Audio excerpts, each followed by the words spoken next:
Hello and welcome to the shed. In today's video we're going to be looking at the tongue and groove plane, and we're going to look at what it is and what it does. So let's jump in and get started. So the one I've got here happens to be the Lie-Nielsen version because it's quite difficult to find the vintage versions of these, and so I just bit the bullet and went ahead and got one of these. I've been looking for an old Stanley one for a very long time, but just couldn't find one, and I need this for the upcoming Traveler's Tool Chest build, because I'm going to have some tongue and groove paneling in that, so I went ahead and purchased it, and that's what I recommend. Don't buy tools just for the sake of buying tools, but if you need a tool for whatever project's coming up, then it's the time to buy it, in my opinion. Or at least buying it in preparation for that project. So let's jump down here and we'll have a closer look at the different parts of this and exactly how it works. So this Lie-Nielsen one is based on the Stanley version, which is common with pretty much every one of their tools. This particular one is the number 48, which is designed to work on 3/4 inch stock, or in my case I'm using 19mm stock, which is just a little bit smaller, but it's still going to be close enough to centered on that for it to work perfectly fine. As long as your groove and your tongue line up, it doesn't really matter if you use it on wider boards, unless you care about where that groove and tongue sits. The one that goes on to, I believe it was 1/2 inch stock, is a 48.5. Correct me if I'm wrong, I believe that's what it was. When we look at this, we can see it sort of looks like a plow plane, but we can see there's a groove running down the middle here, and we have a distinctive double split blade here. So I'll pull that out in a sec, but we can see we have it sitting in two spots here. We have obviously the main casting, which holds that blade and gives us our alignment when we're actually using the plane, and we have this little pin here, and we have this flipping fence here, so it's already fixed square to the body. So when it's in this configuration, we can see that both blades are exposed, and this is going to cut our tongue. When we spin it around and click it here again, we can see that the blade is covered on this side and only this groove is open here, so we're actually using this one, just this side here, and that plows our groove into the board. We have this little lever cap, and we have this blade, which looks a little strange here. Now, Lie-Nielsen went ahead and did this as a single blade unit. The Stanley version of this was 2 individual blades, and from my understanding they were much more difficult to get aligned and in the same sort of depth. So because this goes in together like this, they automatically, as long as you've sharpened the blade square, and it's very important that you actually sharpen it square, because otherwise one's going to be down and you'll get it a little bit off. So you have to make sure you get these square. Luckily for me, this one fits in the Veritas honing jig quite well, and so it's very easy to keep that square, but it is vital that you keep that blade square. And then this just slides in and you adjust your depth as you normally would,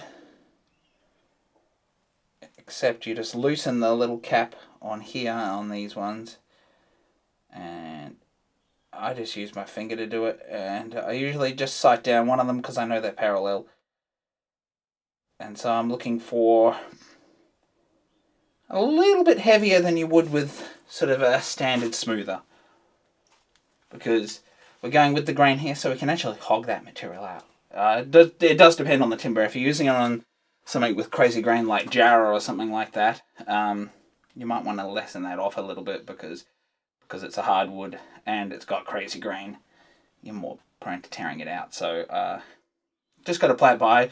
But I've got some pine boards here that I'm going to show you this in today, and so a slightly thicker, I've got about probably 1 millimeter of the blade protruded, so we're going to get a nice thick shaving, which is exactly what I'm looking for and what I do with my plow plane. That's really all there is to it. It's a very simple device, but it makes your tongue and groove process much easier, especially if you're doing a lot of them.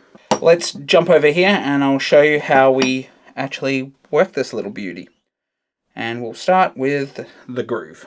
So when you use one of these tongue and groove planes, you've got to get your boards, and you have to make sure that you're going to have the same reference face. You want them in the correct alignment, and you want to know which one your tongue's going on and which one your groove's going on, so you can repeat that process. So in your middle boards, you're going to have a tongue on one side. I generally prefer doing the tongue on the bottom side and the groove on the top. I find that just works a little better for me.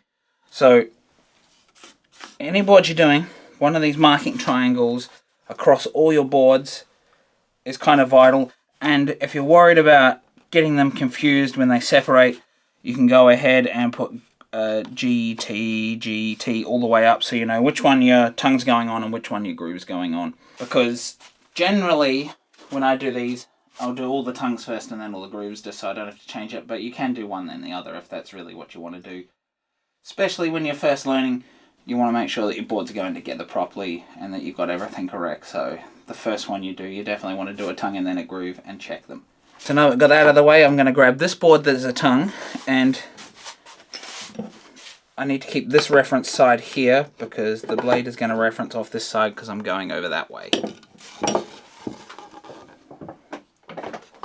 We essentially use the exact same process with this as you would with a plough plane. So you always start at the far side, take little pieces and slowly move your way into a full strike, because once you've established it with the small bits, the blade is in that groove and it's pretty much going to keep it on line the way you want. So you'll take all your care in these initial passes. So I'm going to come up 10-15 mil back from the edge. I'm making sure this is sitting flush on the top, and I'm pushing on this fence here to ensure that my weight is going this way and it's pushed up and engaged on the side of the board. Then we just do a little pass and we just keep extending it, and you can extend it more and more each time.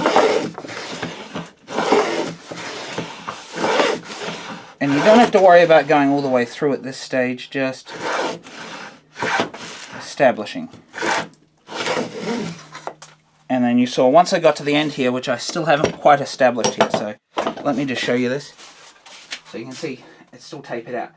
This is usually the last point of this is the spot I have the most difficulty with, because the plane tends to drop off. So you've got to be careful here about getting your depth, usually on the closest side to you.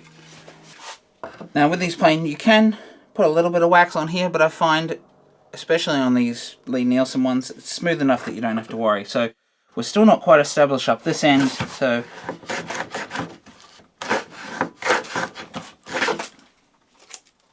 now I've made sure that I've established this. So now I'm just going to keep working in a full stroke like this.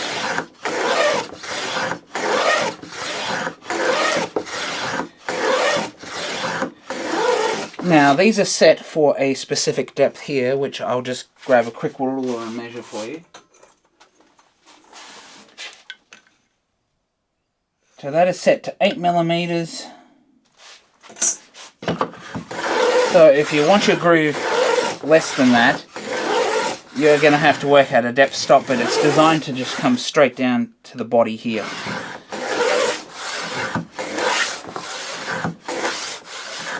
And you can see we've reached the depth all the way through there now. Have a look here. You can see there's a slight ridging just here where when I was getting the initial setup, especially down this end, the blade wandered just a tiny bit as it goes off the edge of the board. But it hasn't really affected it at all, and it's hidden on the inside, so that doesn't matter.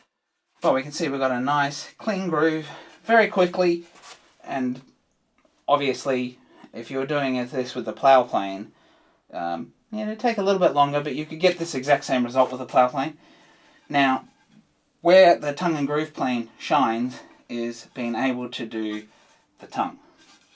Now, for me, you could do that with the plough plane, but you would have to set two different positions to actually do that, so it becomes an extra process there and a lot more fiddly to get it, because with the blade in this right here, we flip the fence and we know that its alignment is perfect, ready for the alignment on this, as long as you reference the same face of the board. So now we need to grab the tongue board. Now, the grain is going in that direction, which is why I face these boards the way I did. Now, generally you want to operate these with the grain because they're going to be a little easier. You don't necessarily have to. I've used them on Jarrah that's got really curly grain, at least my plough plane, and It still goes through, but you do have to be careful. For this, because I want you to see what's happening on this side, which I had on this side that you couldn't really see clearly before, I'm actually going to face this board a little bit higher up, and I'm going to come down from this end, which I wouldn't normally do. I'm very cramped here to operate this, but I'm actually going to do it so you can see. So we need to pull the pin, flip our fence around. It's important to remember that. So once again, we've got it all referenced in there.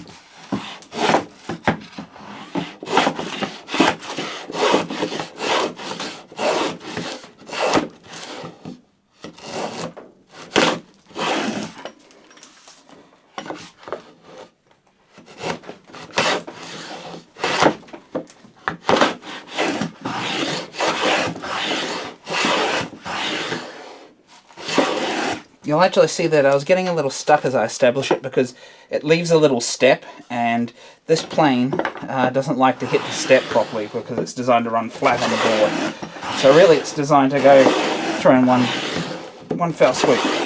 And you can see here that we're pulling out these twin spirals.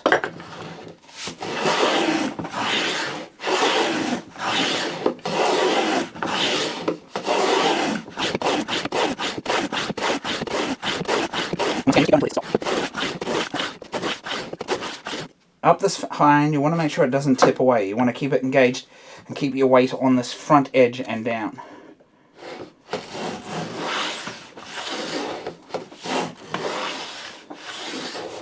So you can see we're still taking a little bit off this back end.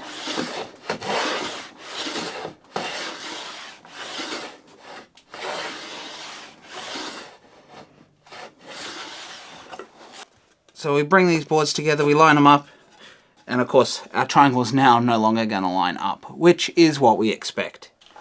So I coloured in the tongue there, and you can see how nice and tight that fits. They're an exact match, although you can see there's a little bit of floppiness in there, so there is an ever so slight gap there, which is fine.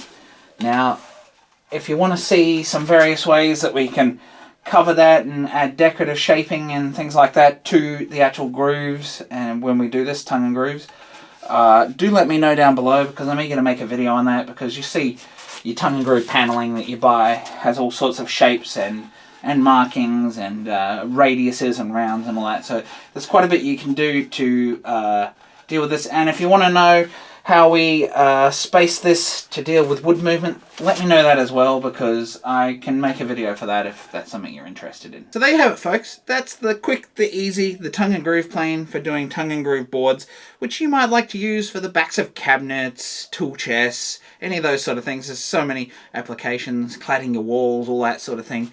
And with this tool, it makes it very easy to make your own in a very quick amount of time. You can see, especially if you're using Empine, this stuff just tears through it and it takes no time at all.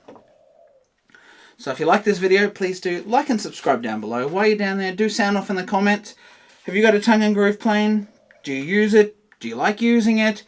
Or maybe let me know various other ways that you've done tongue and groove joins without a tongue and groove plane. And if you'd like to see another great tool video such as the one you've seen here today, do check out the video here where I go through the plow plane. Bye for now.